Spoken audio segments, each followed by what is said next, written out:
Ito yung mga shorts na maluluwag ang garter, kaya papalitan ko.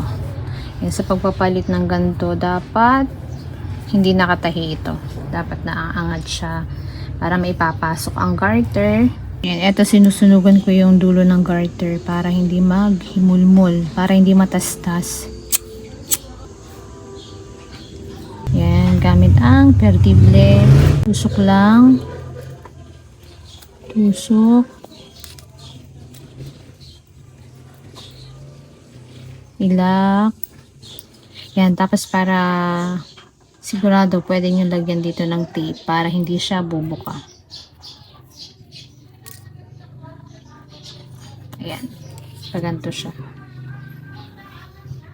Pagdating naman sa garter, dapat isukat na lang sa bewang para mas tama ang sukat.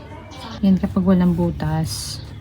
Gamit ang blade, ilalagyan ko lang ng konting butas. Maliit lang na butas para maipasok ang perdible.